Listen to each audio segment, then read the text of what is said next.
Good evening. It's time to begin our service. If you would, take your hymn books. Let's turn to 567. Stand, we'll sing the first and last verse. The ushers are going to come on the last verse. 567, first and last.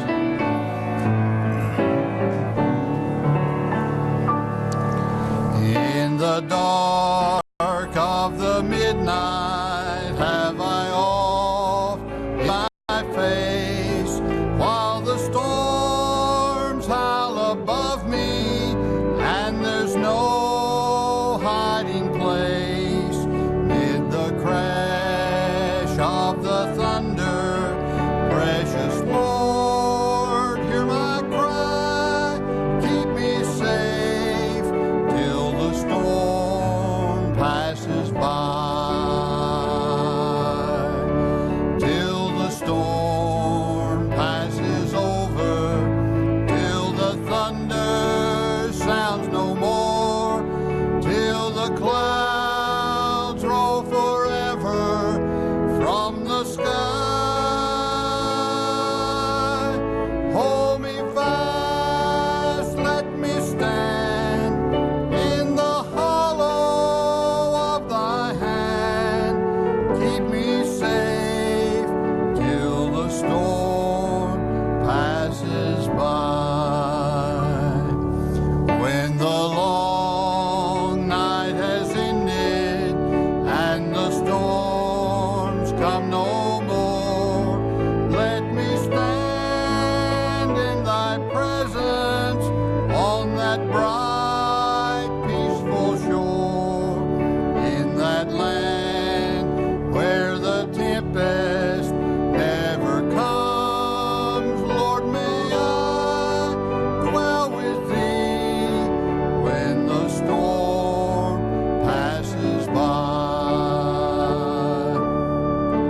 Till the storm passes over, till the thunder sounds no more, till the clouds roll forever from the sky. Hold me fast, let me stand in the hollow of thy hand. Keep me safe till the storm passes by. Brother Floyd, if you would lead us in prayer, please. Our Heavenly Father, we thank you for this day. We thank you again for the privilege you've given us to be back in your house. Father, we pray that you'll get the service tonight. Father, we thank you for the family ministries, and we pray that you bless that ministry, be with everyone who's involved in working with the young people. Father, we thank you for your love, your mercy, and your grace. Father, we thank you for sending your Son to die on the cross, that through his shed blood we can have life, and we can have life eternal. Father, we pray for those tonight who are sick and unable to be here. We pray that you just touch, bring healing in their lives. Father, we ask now that you bless this offering.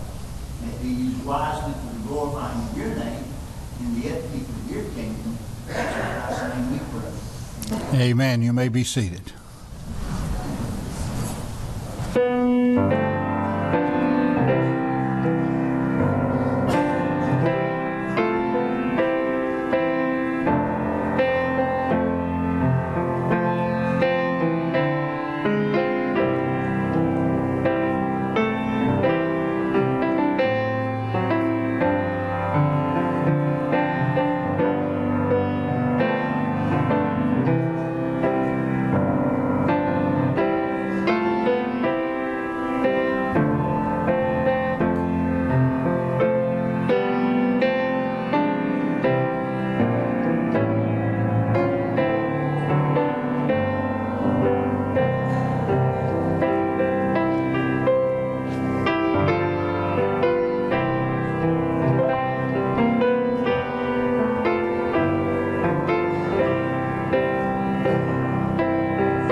said, they forgot my money. I said, oh, we can't do that. We need that.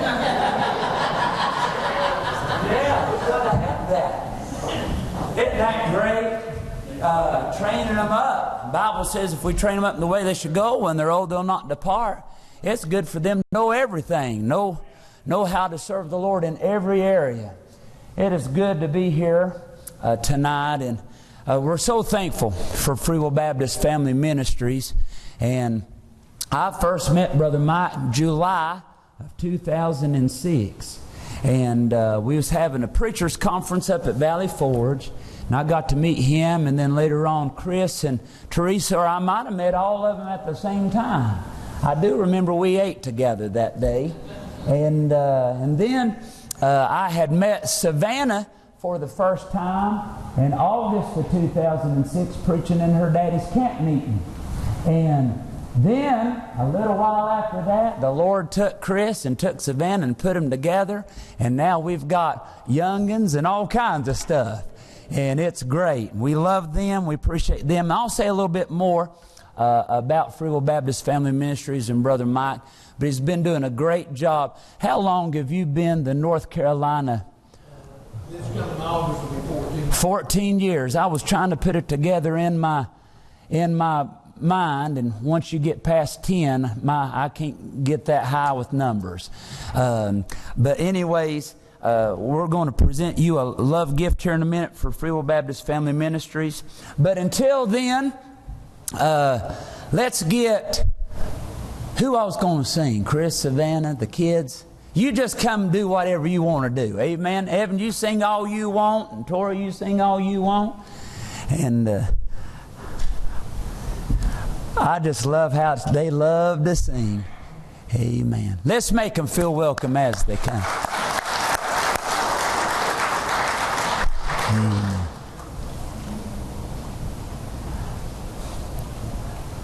Tori, what's that one you're going to do? You all are going to do?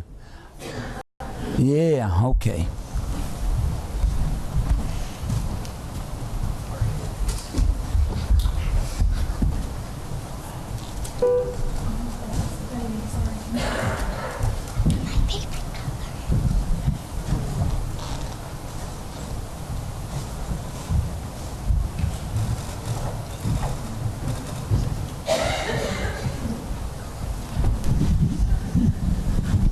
When we were here last year, it was May the 13th, 2018. The next night, we had our nursing home ministry when we got back home, and Tori gave her heart to the Lord at nursing home ministry that night. First thing she wanted to do was call Brother Nathan and talk to Brother Nathan, so we just wanted to share that with you.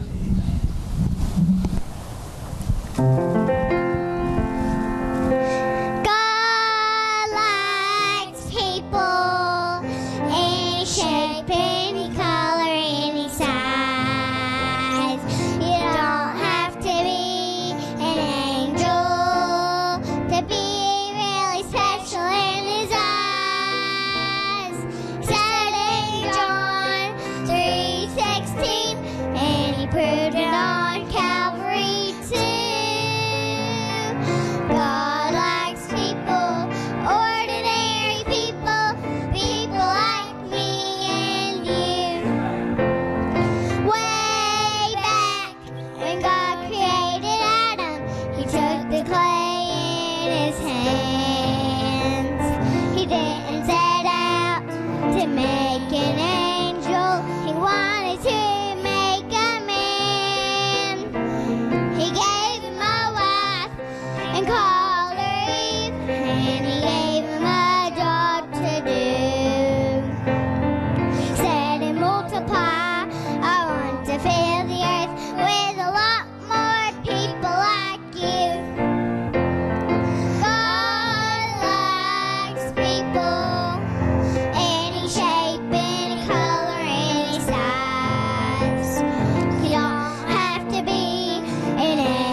Well, what a joy. Amen.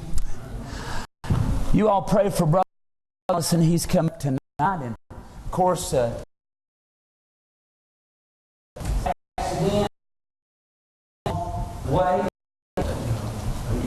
Okay.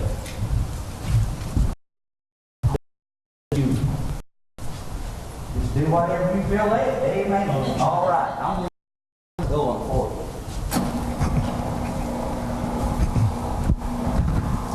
Good evening.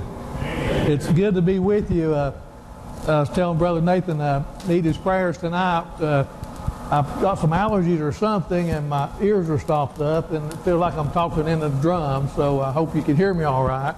But also, I appreciate your prayers, because a while back I had to have the double knee surgery, and then they had to do more surgery on my left knee, and a week ago this past Friday I had to have some surgery done on one of my feet. And being a diabetic, you have to really be careful with it. And so they told me not to stand on it much, but I'm just thankful I get around as well as I do. We have so much to be thankful for. Amen. And when I went through the surgery and everything, one thing that really the Lord really spoke to me about is part of it was really painful, and that whenever we go through different things, sometimes people come and say, I need you to pray for me about different situations. But until we've experienced pain, sometimes we don't realize the pain that people go through. And whenever they come to us and talk to us, we can understand even more of what they're wanting us to pray about. But God is really good to us. Our ministry's really been blessed, and we're just excited to give you an update on what the Lord is doing. I think all of you know Brother Frank Woods, who was our director for many years. And him and Shirley traveled, and last year he felt like it's time to slow down a little bit. So he told the board of directors he felt like it's time to step down as our director. So they started praying about it and meeting with different people. And this past November, Brother Jim McComas came on board as our new director. And we are really blessed to have him with us, because a lot of you may know him, but for those that don't, he's from Ohio. And he said he was saved when he was 6 years old. And he said the Lord called him to preach when he was 9 years old. And he was pastor of a church in Ohio for over 21 years. Then for over 5 years, he worked with our church revitalization program. And then he started with our ministry this past November.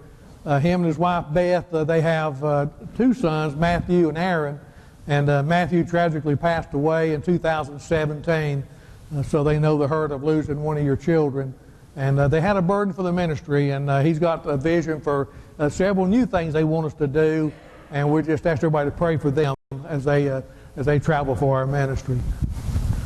This is a picture of the original house. It's called the Children's Home or the Orphanage, or a lot of them called it the Big House.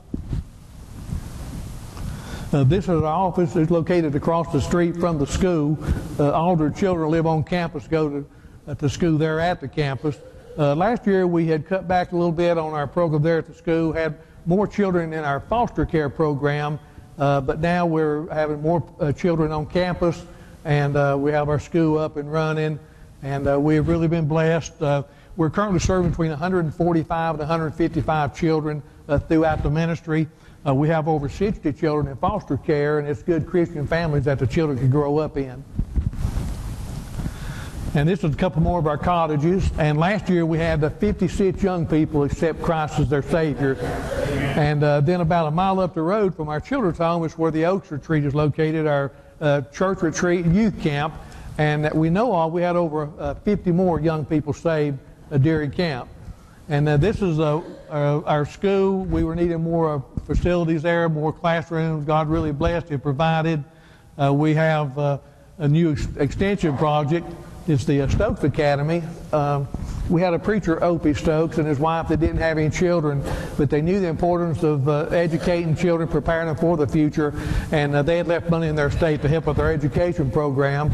The tall glass window there, on the other side of it, we have a chapel there in the school, new classrooms and a computer lab and a library. They also have a meeting room there for our board of directors that oversees our ministry.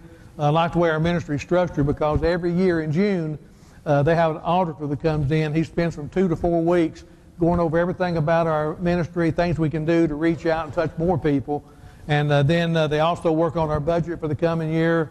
it's voted on and approved there. Then in November at the Tennessee State meeting, all this is presented and voted on and approved by the state.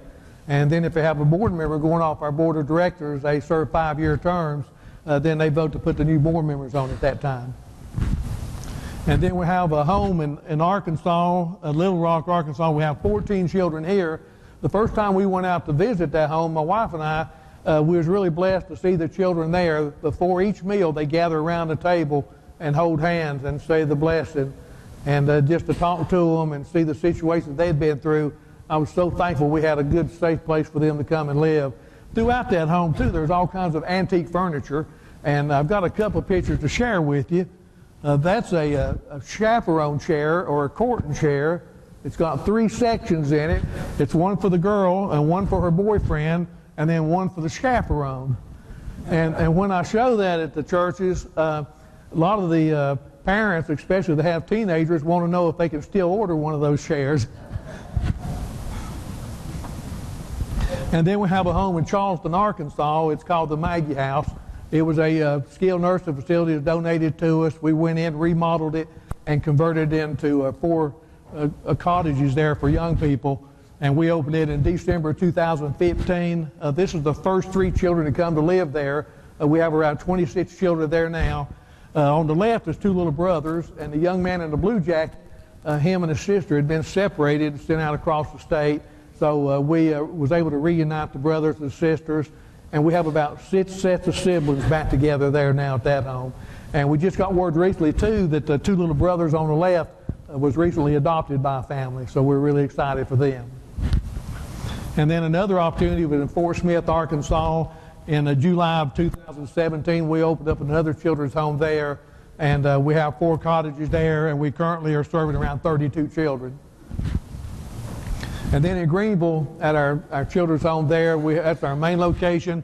We have a Hearthstone farm. We work with a lot of animals and help with the children because a lot of the children have been through some bad situations, and so when they come to the children's home, it takes a while to really open up to us. But they'll work with the horses and talk to them and feed them and groom them, and then it helps them open up to us more.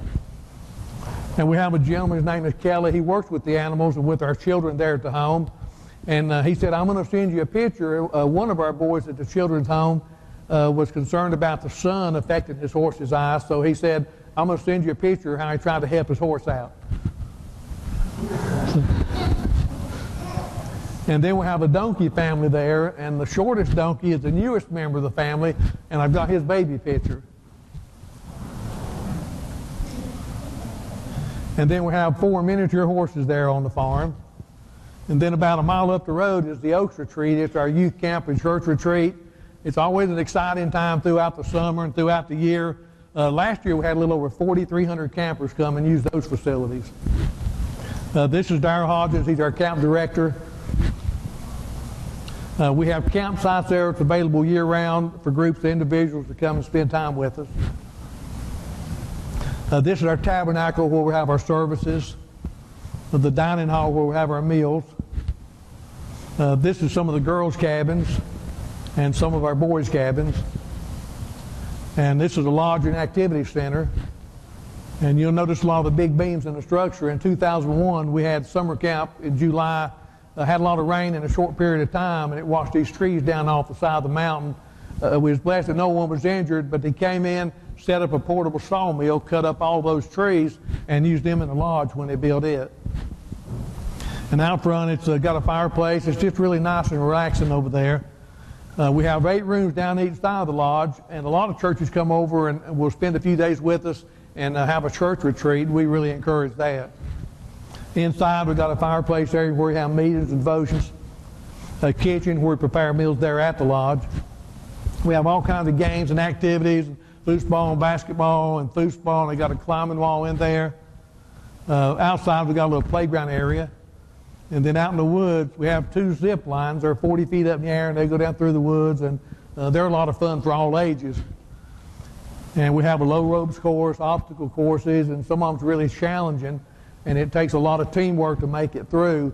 And then what they do, they teach them to work together, but then they also apply it to their everyday lives, how that as we go through life, Satan is always trying to trip us up. And if someone stumbles and falls, we're not supposed to shove them on down, but we're supposed to be there to lift each other up and encourage and support each other. And then we have a swimming pool there, a shower house.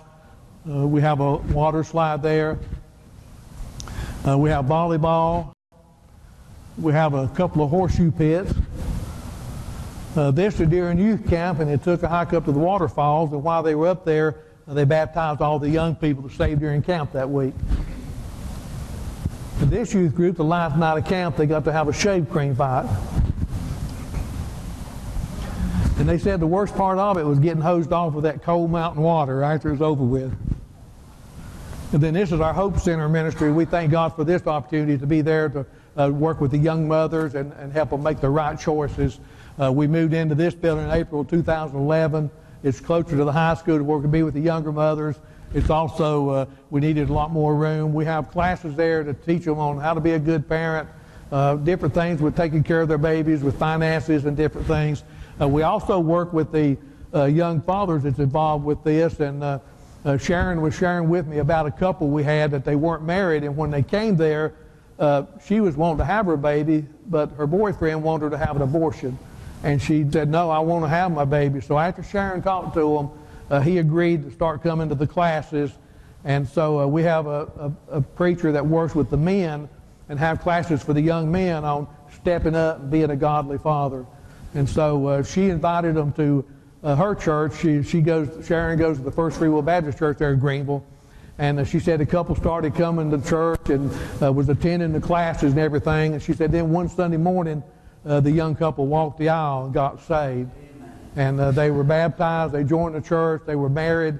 And she said after the baby was born, about a month after the baby was born, they brought the baby forward and said, we want to dedicate him to the Lord and we want to raise him in church. So that's a whole family that was touched by the Hope Center. And one thing that Sharon wanted too, she said sometime when the young mother comes there and finds out she's going to have a baby, she doesn't have anywhere to go, that's when she needs support more than ever. So she wanted our ministry to have a maternity home. And so Brother Frank got with a couple of businessmen there in Greenville. They started looking around for a building and found a building right next door to us that it was for sale. And so the two businessmen purchased that building for us for a maternity home. And we've been raising money so we could renovate it. We have renovation underway now. And it's going to have 4 apartments there for young mothers and their babies.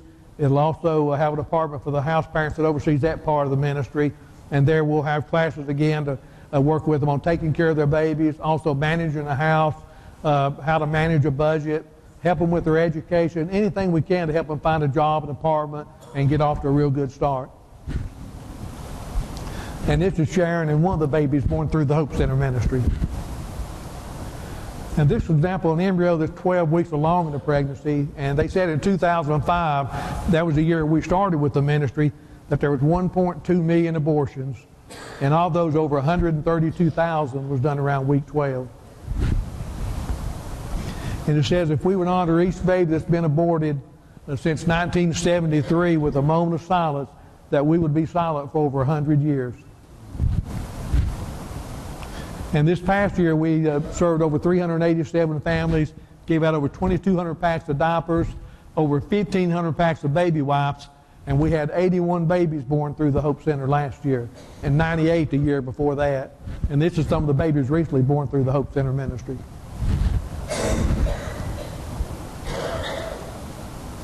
And one thing that Sharon wanted too was an ultrasound machine, because she said once they see their babies, it helps them make the right choice. She said she had a lot of young mothers about 12 weeks along in their pregnancy, and when they saw their baby's pictures and their little arms and legs and different features, they would say, oh, I didn't realize it looked like that. I thought it was just a few cells in the glob. I couldn't destroy that life. So it helps them make the right choice, that even if they can't keep their baby, at least have their baby and find a good home to place it in. But in most cases, it works out where the baby can stay with the natural mother, and we work with them from 2 to 4 years just based on what their needs are.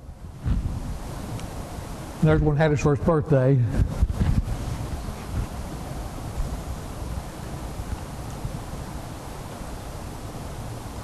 And it says the most precious jewels you ever have around your neck is the arms of your children. And now in our case, also your grandchildren. And then this is another opportunity for our ministry. It's a part of the Hope Center ministry. It's called the Door of Hope. It's located in Main Street there in Irwin, Tennessee. And we have a crisis pregnancy center there and a foster care program there. And the pastor, Andy Patterson, there in Irwin, his wife runs that for us, and they're doing a tremendous job. She really has the people of the community involved in supporting and working with them.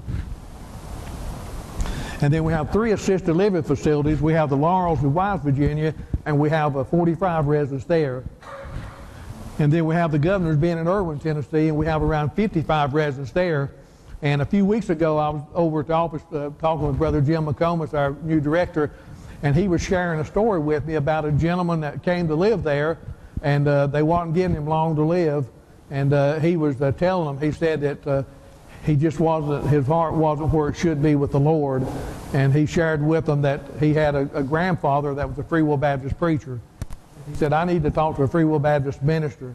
And so they had the preacher come in and talk to him. And it was on like a Thursday or Friday. And he got his heart right with the Lord. And he said, I know I don't have long to live. And he said, I want to be baptized while I'm able to get up and move. And he said, I want to get baptized as soon as I can. So Brother Jim said a couple of days later on the Saturday that he was baptized. And he said then the following Monday or Tuesday, he went home to be with the Lord. So I'm just so thankful that he had the opportunity to get his life straightened out before the Lord called him out. And then we have the Johnny M. Reed Center in Limestone, Tennessee. It's a 24-bed assisted living facility. It was also, when we took over, it was a 63-bed skilled nursing facility. But they found out that, we found out that the requirements for it was so much like a hospital, and we weren't really prepared for that type of ministry. So they quickly got out of that part. And what we are doing is they're fixing a memory care community. It'll be a 20-bed facility to work with the patients with the dementia and different issues with their memory and everything. So it's another opportunity to reach out and touch even more lives. And then different ways that churches can help our ministry. A lot of times they want to know projects they can do throughout the year to help our ministry. Number one is to pray for us, that God would give us the wisdom to make the right choices and direct us in what we do. And then churches take up love offerings. They put us in their budgets. We have a display table set up with information about the ministry. And I want to thank the gentleman for passing out the newsletters. If you aren't on our mailing list, we encourage you to sign up for it. Have a sign-up sheet back there on the table. It comes out about every quarter. It keeps you informed on things that's going on, things you help us pray about. We also have envelopes there called 2020 Catch a Vision. It's where individual families can partner with the ministry if you feel led to do something special for the ministry. And then our Mother's Day offering each year is such an important part of the ministry because our physical year ends at the end of June, and that helps determine how the year is going to end for the ministry. And we really appreciate the support, although this church has really been a big supporter with the Mother's Day offerings, and we really appreciate what you do. And then churches will collect paper products, cleaning supplies. We use so much of that, so that's really a big help. And then churches will have baby showers. They'll collect diapers and wipes, anything that an expectant mother can use, from maternity clothes to anything that the baby would need, we can use there at the Hope Center. And a lot of times they ask us if we can use used clothing, and we can because babies outgrow them so fast they don't put much wear on them at all. So we can always use that. And we was at one church, and after the service, they had been collecting diapers and wipes for the Hope Center, and we loaded them up to take them back over. And when we finished, we was loading them up, and this mother was there. She had a 5-year-old daughter, and her daughter was helping her carry diapers into the church, getting ready for us to come. And she shared with my wife and I, said that my daughter was carrying the diapers in one day, and said she looked up at me and she said, I know they're collecting diapers for the Hope Center. And she looked up at her real seriously. She said, they won't make me change their diapers, will they? And she said, no, you won't have to change their diapers. And then children have a Bible school at churches, and they get the children involved in helping. Sometimes they bring change in each night and weigh it, boys against the girls. Sometimes they have them bring paper products in, sometimes things for the Hope Center. So there's just so many different ways that they get the children involved in helping. And then we have the bucket brigade, and churches that want to participate in it, we can provide these buckets. They collect change in them, and then they pour it into the big bucket. They'll send it in monthly, quarterly, sometimes annually. And it's really a blessing. It gets the children involved in reaching out and ministry work in the community, and also helping the children's home. And the girl on the right there, the tall girl, her name is Magenta. She is 14 years old, and a while back she found out that she had thyroid cancer, and so she had to have surgery. Some of it was near her heart, and they weren't able to get it all. And so we're always asked everybody to pray for her, that God would help her and direct the doctors in her situation. But this church is our son and daughter-in-law work with the youth there at the church, and they just have such a burden for the young people. And I was looking at it when I got that picture there, and I thought, each of those lives, a lot of those children don't go to church that much, but they have a bus ministry, and like when you have Bible school, sometimes when you have children come in for Bible school, sometimes it's the first time a lot of them's ever been in church. We was at one church and sitting on the front pew before the service, and this little boy is about 11 years old, and he looked around the church, and he was really fascinated with how pretty the church was, and the glass windows and everything. And he said, I'm 11 years old, and he said, this is the first time I've ever been inside a church. And so you never know the lives you'll be touching during Bible school. And then this little boy named Carter, he's 9 years old, and you see that jar there. His grandfather pastors the church that he attends, and his grandfather was telling me that after every service, Sunday morning, Sunday night, and Wednesday night, that Carter sits in a chair at the back of the church and collects money to help hurting children. And he asked his grandfather after the service, he said, can I give what I've already raised to the children's home? And his grandfather said, yes, that'd be a good idea. And his grandfather told us that the next service, he was back in the chair again, raising money to help more hurting children. And we saw him recently at an association meeting, and I said, Carter, I said, what children are you helping now? And he said, I'm raising money to help the children in the burn hospital. And when we were there at the church, giving an update on the ministry, after the service, we was back at our table thanking everybody for their prayers and support and letting us come and give the update. And little Carter went over, I was still in a wheelchair then, and Carter went over to our display table and got a piece of candy off and brought it over and gave it to me and helped me out because I was still in a wheelchair. And it was such a blessing. I thought it was so nice that he did that. But then the Lord spoke to me that no matter how young or how old we are, there's always things we can do for the Lord to be a blessing to others. And then the gift cards is a big help year round. The Walmart, we use those for things that the children need when they first come. Sometimes they just have the clothes on their back, and we have to get them clothes. Things they need throughout the year, birthdays, Christmas. McDonald's and Pizza Hut are good because we'll take them out for a special activity, and that helps us do special things with the children. And then we have one church, and this is the 5th year they've done this. They put up a Christmas tree in July, and they have the members in the church will bring in paper products and diapers and wipes, and then we'll go and have a service with them. And this is Joe and Ivan Kennedy. They grew up at the children's home, and some of you may know them and remember them. But they're really a blessing to talk to, because Joe was telling me that when they came there, they came in 1973, and Joe was 4 years old when they came, and Ivan was 9. And he said we were saved here at the home, and we both became Free Will Baptist preachers. And a few years ago, Ivan voted pastor for church in Tennessee. And then a year ago, this past November, when they had the Tennessee State meeting, they voted to put Ivan on as a board member. And so he was so excited because he said, I've thought so many times how our lives could have been different if the home hadn't been here for us. And he said, now I'm going to get to serve on the board and stay even more involved with the ministry. And this is Brother Frank Woods, and him and Shirley have been such a blessing to our ministry. And this is Guy Evans, and he was sharing with me that he came to the children's home in 1973, and it was him and 2 siblings at home. And he was sharing with me that he never did get to really know his father, and he said his mother at that time had a bad drinking problem. And it was 3 days after Christmas when they brought him to the children's home. He said our mom had been away from home over a week, and we didn't know where she was at. And he said that when they came and got us, he said we didn't have anything in the house for Christmas. He said, matter of fact, he said our electricity had been turned off. And he said the only thing we had in the house to eat at that time was raw potatoes. And he said, I remember coming here and the love we found here and the warmth. And he said, we'd been here about a month. He said, I was laying in bed one night thinking of how blessed we was to have a safe place to come and live. And he said, I didn't have to worry about my brothers and sisters freezing through the night, and I didn't have to worry about what we were going to eat the next day. And he said when he was a child, he went to the Camp Creek Elementary School that's located right next door to the children's home. And he said, now I've got a daughter that's a school teacher there. She's been teaching school for over 12 years there at Camp Creek. And family ministers are giving hope to help hurting children, young mothers, senior citizens. A while back, we took in a set of twins. Their name was Joseph and Audrey.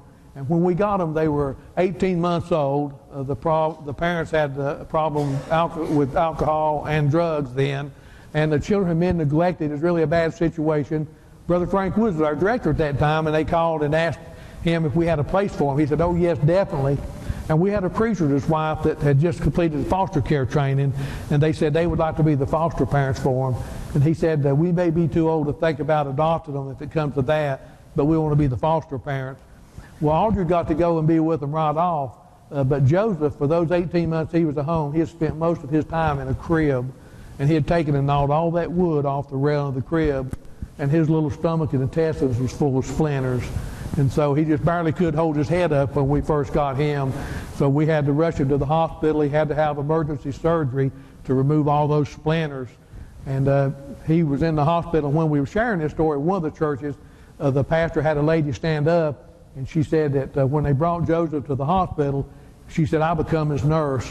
And she said, we just fell in love with him and Audrey, and said that the preacher and his wife would bring his sister in every day. He was in the hospital 5 weeks recovering, and they spent hours with him, rocking him in a rocking chair and just bonding with him.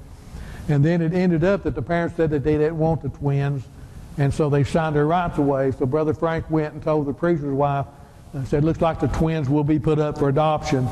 And the preacher's wife began to cry, and they said, we've been praying about it and talking about it, and we fell in love with the twins, and we want to go through the process of adopting them. So Brother Frank sent me a picture from the courtroom, the adoption proceedings, and on the left, those little twins. They're so precious. And this past December, they turned 4 years old, and that's the preacher's wife that adopted them, and the judge who handled the adoption proceedings. And then this couple adopted these 3 siblings, and the sign says, we stole their hearts, now we're stealing their last name. And Brother Frank was telling me that when the father was a child, he was at our children's home, and now he's coming back and they're touching even more lives. And then I've got an update picture more of the twins, Audrey and Joseph, and we want to thank you for your part, because this is your ministry. We love to come and share with you how your prayers and support is touching so many lives.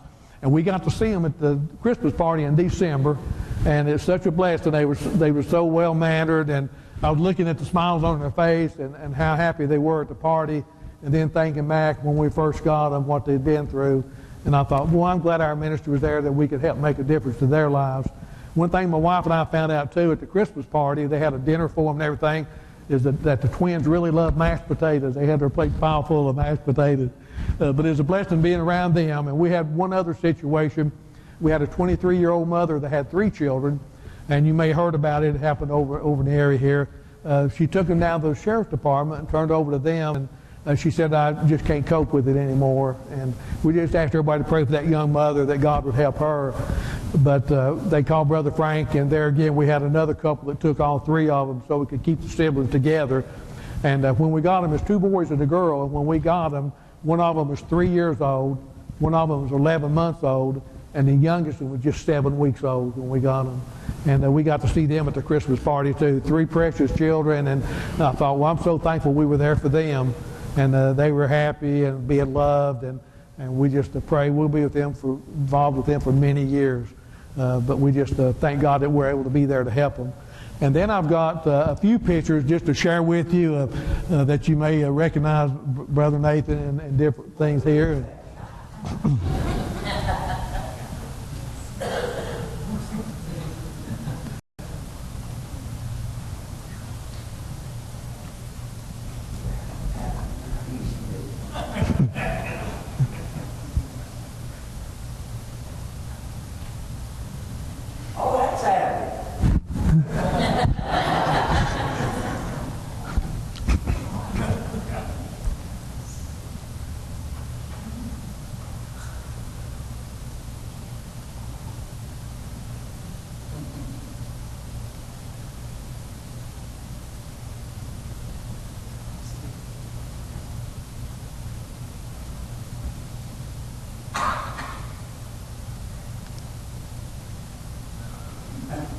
And I didn't know he was such a good piano player.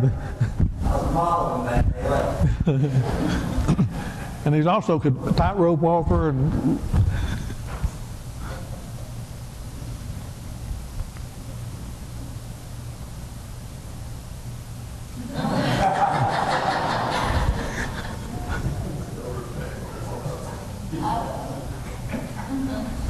and that's the last one, and so I'll turn it back over to Brother Nathan. But I thought, when I saw that, I thought he really put them to work at a young age. But we really appreciate the opportunity to come and share with you each year. And God's been so good to us. This church has been so good to us, and we appreciate your prayers, your support. Thank you. Let's give Brother Mike.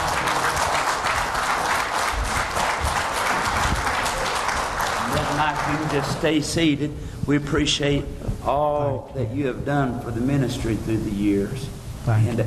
How many, this is your first time seeing the slideshow, if this is your first time. We've had so many new folks attending that maybe didn't know about Free Will Baptist Family Ministries or what all the Lord is doing for them and with them and through them. And so we wanted to just give another opportunity. We appreciate you, Brother Mike. Appreciate you. We've got a check for $2,500 that we want to give to Free Will Baptist. God bless you. Thank you so much. Thank you. Where's Sister Teresa at? Amen. We call her Bahama Mama. Amen. Is that right? She's going to whoop me for that. But I do appreciate Brother Mike and Sister Teresa. They've been like parents to me and have encouraged me. And I thank God for them, and Chris and Savannah and the kids. Didn't they do a wonderful job singing tonight? Amen. Amen. All right. Is every heart and mind clear tonight? Brother Nathan, we want you to ask the church to pray for Savannah's grandmother, Gail Duncan. Yes. She was diagnosed Friday with stomach cancer. Did I mention I don't know that? how serious it is. Okay. But let's do be praying for Sister Gail. She's a fighter.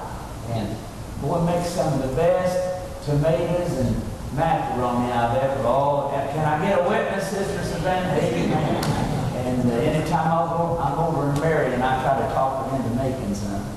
But let's stand together all throughout the house. Appreciate each one. So, Brother Mike. Okay, all right. I love you.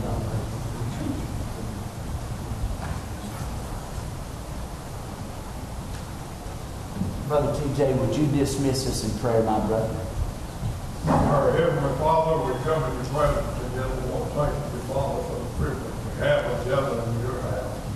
Lord, we thank you, our Father, Lord, that we've got people, our Heavenly Father, that are willing to take on the work, Lord, that you laid out. Father, we thank you, Lord, for these people, our Father, that these little children, Lord, speak to us as they're talking about Jesus. Ask you, Lord, for your blessing, Jesus. Send us down that fire from heaven, send us in those dedicated. Lord, I pray. God, your blessing. Bless the church now. Be with us, our Father. Bring us back to the house and help us connect the point in time. Lord, we give you all the praise and all. In Jesus' name. Amen.